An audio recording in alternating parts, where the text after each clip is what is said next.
પછી ખોરાક વિશે જણાવ્યું કે ખોરાક બહારનો ના લેવો. બહારનો ખોરાક એ પામ ઓઇલમાં બનેલો હોય છે, તે ખરાબ આવે છે. અને આપણી વિવેકાનંદ હોસ્ટેલમાં જમવાનું ઘર જેવું અને સારું ને બેસ્ટ આવે છે. પછી અમને બધા બહેનોએ એમની લાઈફમાં જે અગત્યની સ્ટોરી બની હોય એ પણ અમને જણાવી. ગુરુદેવની વાતો પણ કહી કે ગુરુદેવને યાદ કરવા, તેમના પર ભરોસો રાખવો તો બધા જ કામ દૂર થઈ જશે અને મુશ્કેલીઓ પણ આપણી સામે નહીં આવે. તે પોતાનો સમય બરબાદ કરીને આ શિબિરમાં આવે તે બદલ તેમનો ખૂબ ખૂબ આભાર. હું આ 4 દિવસના અનુભવ રજૂ કરવા માંગુ છું. બધા દીદીઓએ અમને ભસ્ત્રિકા પ્રાણાયામ, 5 તત્વો, ખોરાક, પાણી, હવા, અગ્નિ, પૃથ્વી અને હનુમાન તાલી, રામ ધ્યાન, લાલ ધ્યાન શીખવાડ્યું. ઘણું બધું શીખવા મળ્યું. પંચ મહાભૂતો, ખોરાક વિશે, પાણી વિશે, શ્વાસ કેવી રીતે લેવો જોઈએ, પછી ઓમકાર, એના માટે કુસુમ ટીચર, ચેતના ટીચર, નૈના ટીચર, મેના ટીચર અને ગીતા ટીચર, એમનો બધાનો હું ખૂબ ખૂબ આભાર માનું છું. અને મને શિબિરમાં સૌથી વધારે મજા આવી હોય તો એ છે નૈનાબેનના સત્સંગમાં સૌથી વધારે મજા આવી હતી.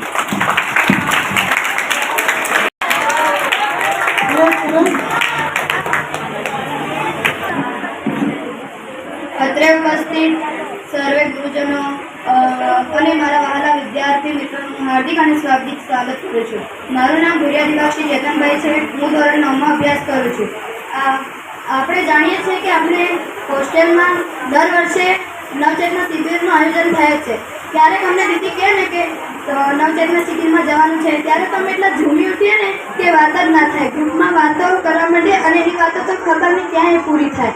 પછી આ 5 દિવસોમાં અમને ઘણું બધું નોલેજ આપવામાં આવ્યું છે. જેમ કે પહેલા દિવસે સ્વાસ્થ્ય વિશે, પંચ મહાભૂતો જેમ કે આકાશ, અગ્નિ, વાયુ, પૃથ્વી, પાણી અને આકાશ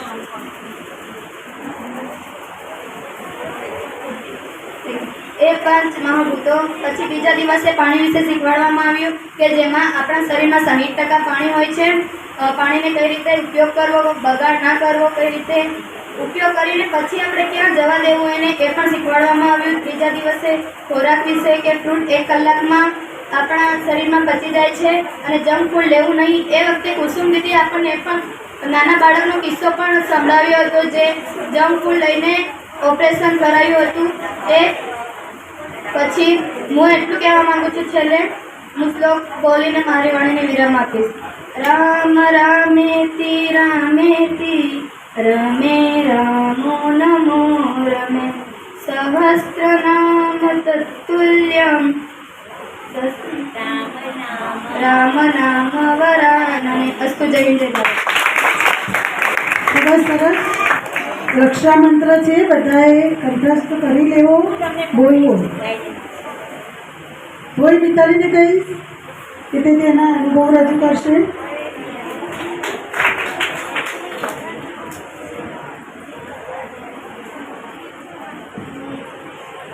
નમસ્કાર વિદ્યાર્થી મિત્રો, મારું નામ મિતાલી છે.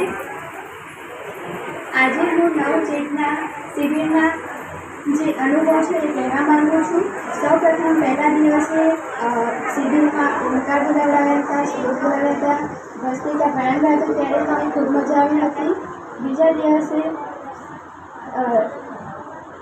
રામ નામ વિશેની પણ માહિતી આપી હતી. આપણને શ્વાસ, ખોરાક અને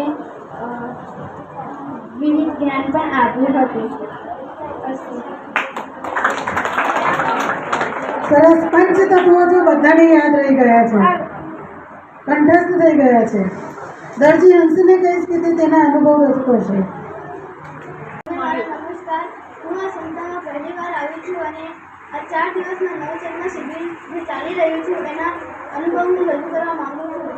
આ નવચેતના શિબિરમાં પહેલા દિવસે પંચતત્વ અને વાયુ અને નવા બધા જ્ઞાન મળ્યું અને નવું બધું શીખવા મળ્યું.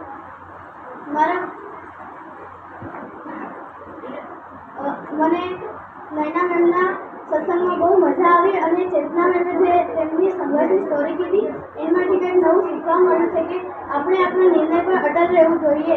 આપણે આપણો નિર્ણય અટલ રાખીએ કે આપણે આ કાર્ય કરવું જ છે તો કુદરત પણ આપણો સાથ જ આપશે. જય હિન્દ, જય ભારત. શિબિરમાં ઉપસ્થિત સર્વેને મારા નમસ્કાર. મારું નામ બાર્યા તિથિ છે.